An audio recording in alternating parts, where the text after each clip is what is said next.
Daur hidup virus. Virus tidak memiliki sistem enzim, sehingga tidak dapat melakukan metabolisme.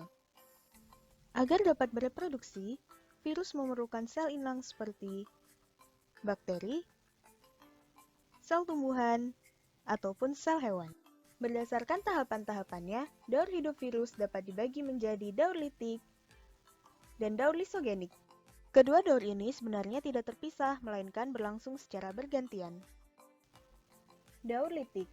Daur litik terdiri atas 5 tahapan, yaitu yang pertama adalah tahap adsorpsi, tahap injeksi, tahap sintesis, tahap perakitan, dan tahap lisis. Fase yang pertama yaitu fase adsorpsi atau tahap pelekatan, ditandai dengan melekatnya ekor virus pada dinding sel bakteri atau sel inang. Virus dapat menempel karena memiliki reseptor pada ujung-ujung serabut ekor. Selanjutnya, virus akan mengeluarkan enzim lisozim agar terbentuk lubang pada dinding sel inang atau sel bakteri. Setelahnya, kapsid virus akan memompa asam nukleat agar masuk ke dalam sel inang. Fase ini dinamakan fase injeksi atau tahap penetrasi. Selanjutnya yaitu sintesis atau tahap replikasi. Dalam tahapan ini, DNA virus akan mengeluarkan enzim lisozim untuk menghancurkan DNA bakteri. Setelah itu, DNA virus akan mereplikasi diri dengan jalan memperbanyak diri membentuk DNA virus. Selanjutnya, DNA virus tersebut akan melakukan sintesis protein menggunakan ribosom bakteri dan enzim-enzim bakteri untuk menjadikannya sebagai kapsid virus. Kapsid yang disintesis mula-mula terpisah antara bagian kepala, ekor, dan serabut ekor, untuk kemudian dirakit dan memasuki fase litik. Selanjutnya yaitu tahap lisis atau tahap pelepasan, di mana kapsid yang telah disintesis telah selesai dirakit menjadi virus baru.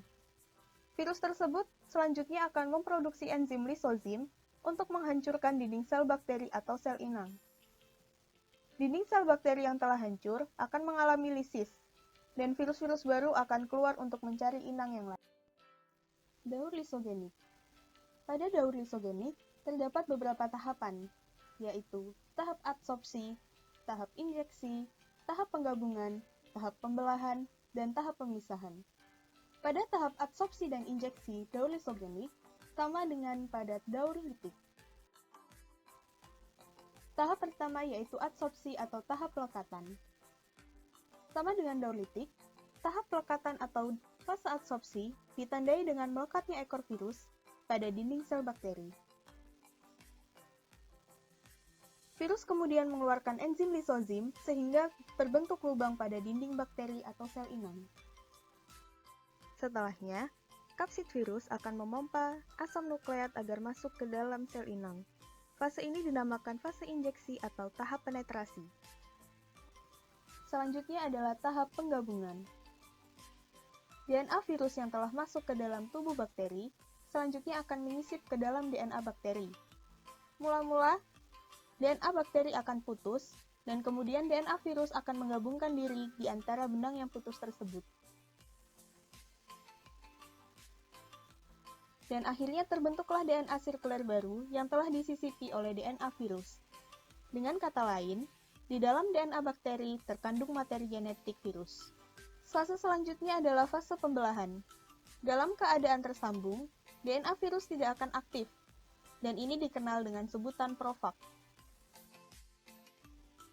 Bakteri akan tetap bereplikasi secara normal, menyalin profag dan mewariskannya pada sel anak, sehingga akan banyak pembelahan sel menghasilkan koloni bakteri yang telah terinfeksi oleh profag. Terkadang, profag akan keluar dari kromosom bakteri, untuk selanjutnya akan masuk ke dalam siklus litik, yaitu pada tahap sintesis, perakitan, kemudian memasuki fase litik. Untuk lebih jelasnya, dapat dilihat pada gambar berikut.